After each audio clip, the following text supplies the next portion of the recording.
In the deepest corners of the Site-02 facility lies a gallery of Euclid and safe-level SCP subjects, a place with walls that are a shade of white paler than the lab coats that researchers wear. A place so devoid of color, no one in a bright orange jumpsuit could ever escape. Welcome to the Light Containment Zone.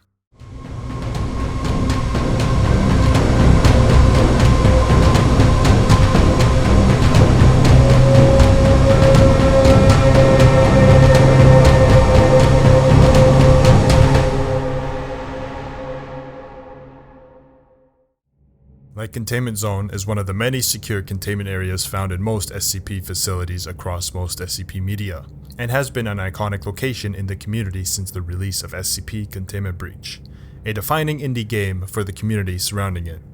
The SCP Wiki did have loose mentions of differing sectors or zones in some of the very early articles, none specifically stating what the zones were like. In 2012, however, SCP Containment Breach would find itself creating the first formal mention of a light containment, heavy containment, and entrance zone, which would all cement themselves as integral parts of SCP lore going forward. Despite the heavy impact on the lore and changing how facilities were constructed in the minds of community members going forward, the reason for the addition of different zones in the facility was more meta. In the alpha version of the game, the facility was only a mixing pot of different rooms in presumably a singular zone. To help in completing the game loop in an escape room-esque survival horror game, there needed to be a level of progression in terms of game design, through both difficulty and aesthetics. In an effort to further enhance the game and separate the difficulty levels, the zones were created to moderate what type of SCPs and environmental hazards the player would run into depending on what stage of the game they were in. The addition of these zones would add a sense of reward to the player.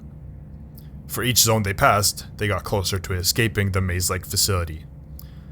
Something interesting of note that is seen in the evolution of this game is how rooms from the alpha build of the game can be seen in different zones post-release.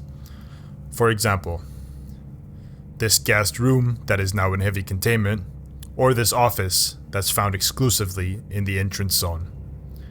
In most cases, players will only run into safe and Euclid SCP subjects when in the starting area of Light Containment Zone, most notably SCP-173.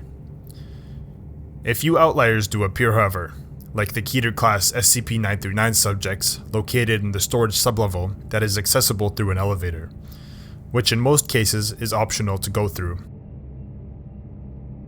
Regardless, the challenges provided in the Light Containment Zone provide a soft tutorial to the player, as the game only grows in difficulty as the gameplay progresses into Heavy Containment Zone. Light Containment Zone would go on to have an irreversible effect on the SCP community,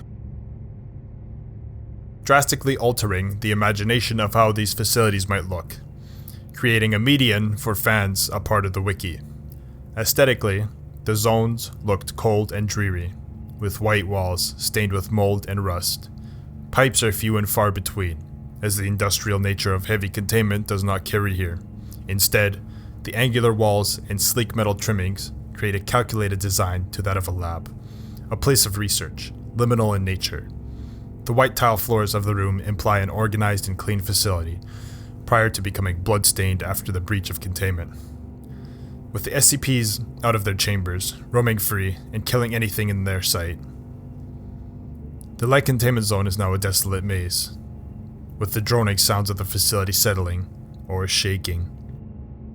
It is the first area that the player is introduced to in the beginning of SCP Containment Breach, as the intro demonstrates the mundane process of facility officers escorting a Class D personnel to testing procedures. After things go awry and the game truly kicks off, the player is allowed to explore the zone freely, analyzing how the zone looks.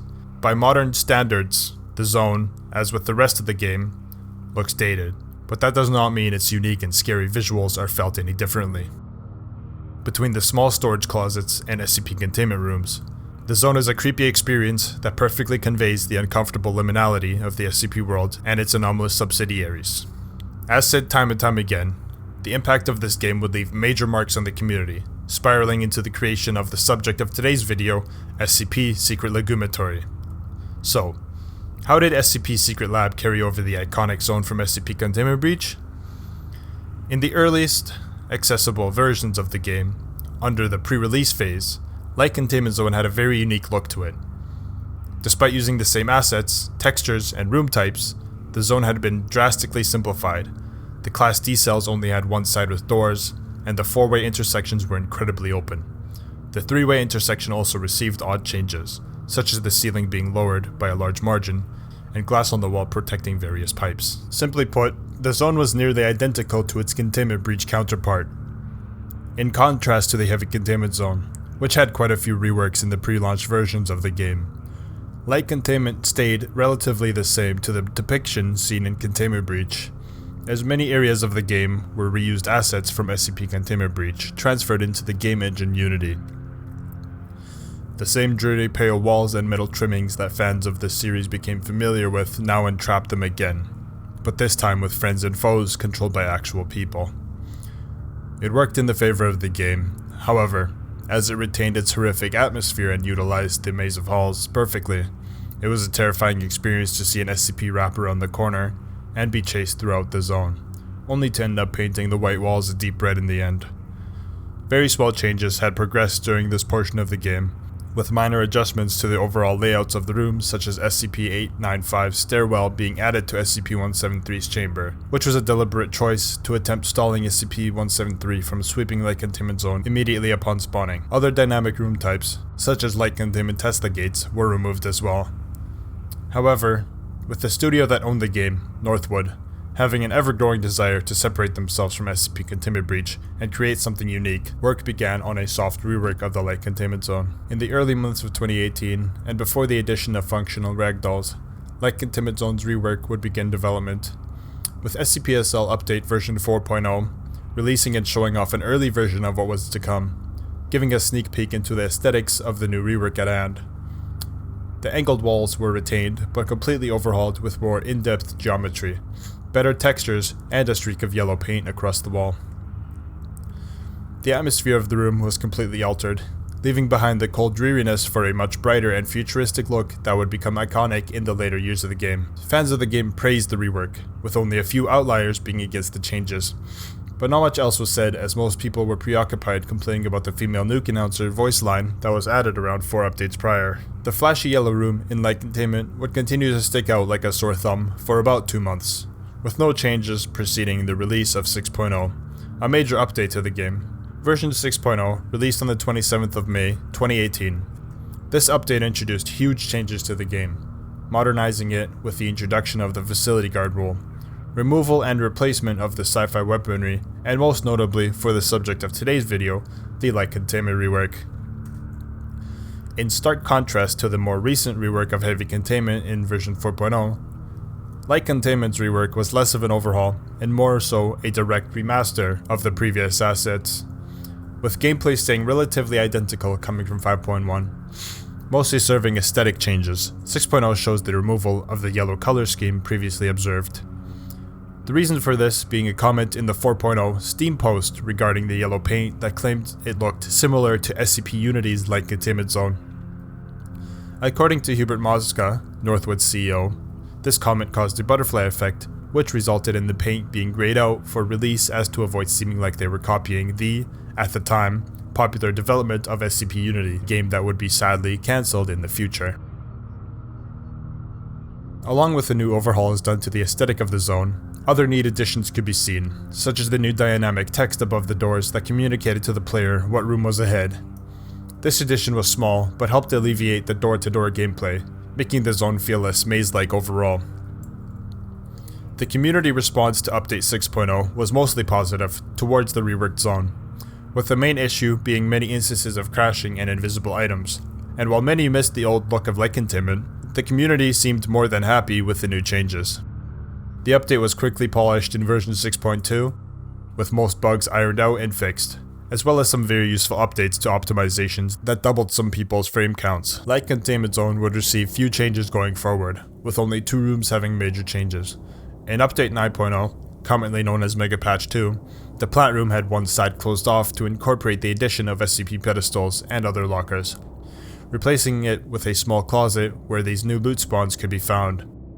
During October of 2021, the iconic SCP-012 room was replaced with SCP-330's room. SCP-330 is an anomalous bowl of candy that kills you if you take more than 2, with each candy granting small buffs to the player when consumed. It was only meant to be part of the limited time event for Halloween, but community feedback, and with how well the SCP performed in the game, Northwood decided to permanently replace SCP-012 with the bowl, nerfing the more extravagant side effects that the candy provided for the sake of balancing.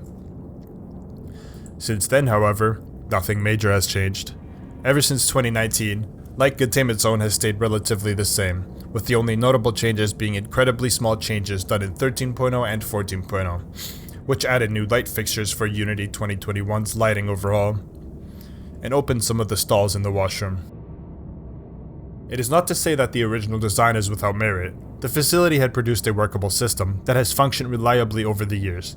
However, with several modifications implemented in other areas over the past year, particularly the overhaul in the Heavy Containment Zone, it has become clear that the Light Containment Zone is in urgent need of significant change.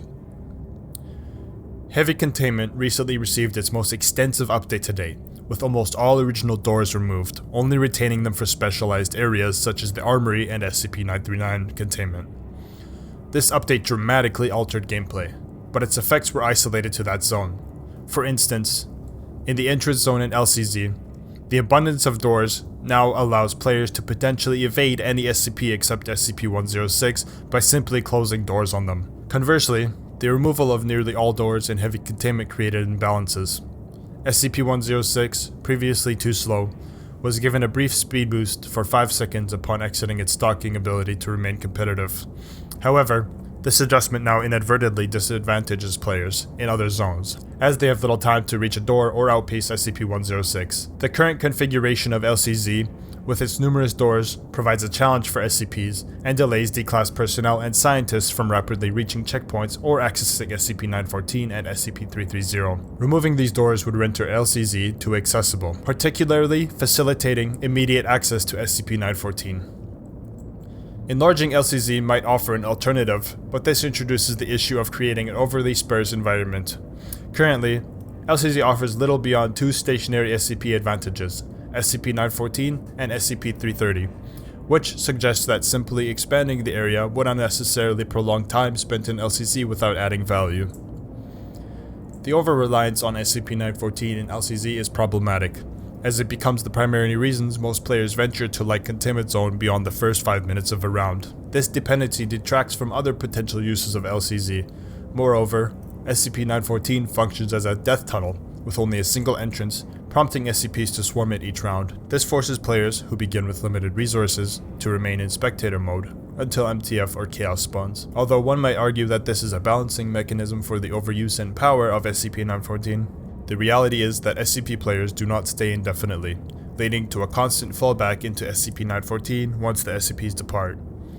In rounds without SCP-079 or SCP-106, players can simply camp the SCP and acquire sufficient gear to either confront the player SCPs or wait for their departure. Rather than merely highlighting these issues, I propose several ideas to address them. First, relocating SCP-914 to a 3-way intersection with 3 access points would alleviate the death tunnel problem.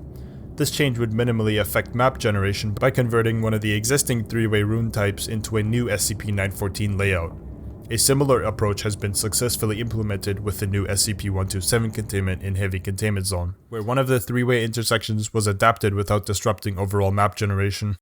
Here's a very rough draft image that I made to showcase this. While adding additional entrances is a straightforward solution, an alternative approach could involve incorporating cracks in the wall, similar to the mechanic in Go Home Annie. In that game, players must enter SCP-914 and exit with a keycard. However, a scanner locks the door if an authorized item or SCP is detected. In this scenario, a large breach in the wall, presumably caused by an SCP, would allow the keycard to be thrown to the other side, effectively bypassing the security protocol. Rather than replicating the entire process of transferring items, this concept could serve as a one-way exit from SCP-914 containment. In keeping with the 3-way room idea, replacing doors with breaks in the containment wall could enhance the atmosphere of a containment breach, implying that something broke through or attempted to infiltrate SCP-914. Given the loose nature of the lore, however, this concept might not seamlessly integrate without further adjustments. In addition to addressing SCP-914's configuration, the issue of LCZ's limited size, which necessitates the presence of doors, can be mitigated by creating a dedicated security room. This would be equipped with cameras and monitors, serving as an intermediate area to access SCP-914. A button on the security desk could release the lockdown on SCP-914, thereby preventing players from rushing the area at the start of a round and establishing a clear objective for those in LCZ. This room could also offer future customization options, such as a checkpoint lockdown lift feature or the inclusion of an armory stocked with a COM-15 or a revolver in a security locker. Incorporating checkpoint lockdowns would further discourage SCPs from immediately assaulting LCZ. However, there is a risk of exploitation if Class D personnel and scientists choose not to disengage the lockdown. To counteract this, the checkpoint should be secured at the beginning of each round, with the control room acting as a counterbalance to prevent an immediate rush on SCP-914. The lockdown would then only be lifted once the Cassie decontamination announcement is initiated, providing players sufficient time to complete the objective. One potential issue is that SCP-106 can bypass the checkpoint lockdown even when it's locked, but this could be resolved by also locking the LCZ elevators until the checkpoint lockdown is lifted. The underlying concept is that during a security failure, the entire facility is placed on lockdown, and once the breach reaches a critical point, or in cases involving SCP-079, the facility unlocks to offer personnel a chance to escape. Alternatively, this could be seen as a balancing measure. LCZ is intended as a research zone, where scientists complete paperwork and conduct studies on their experiments. Currently, the only area that clearly reflects this function is PC-15, a computer lab with 15 computers and a whiteboard.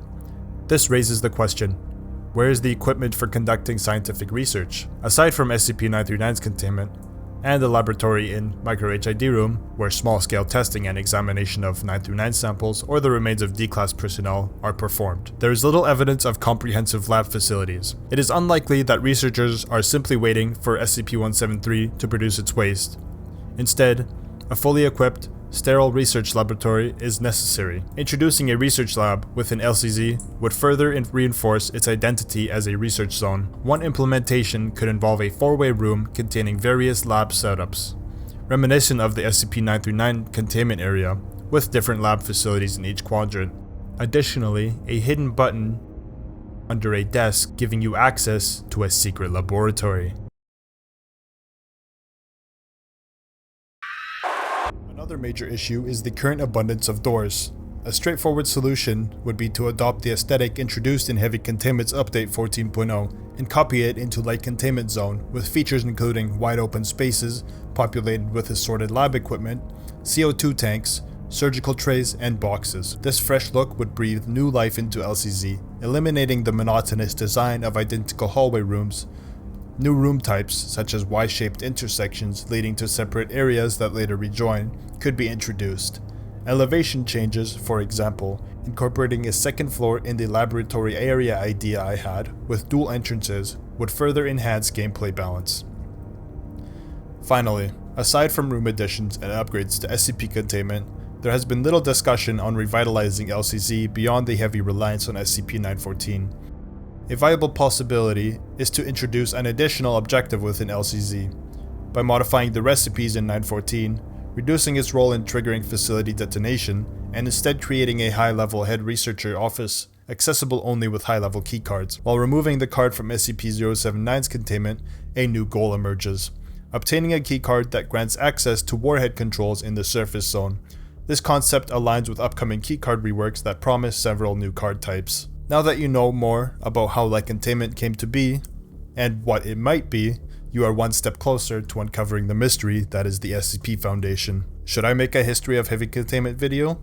Let me know in the comments. If you've made it this far, comment Release 15.0 already.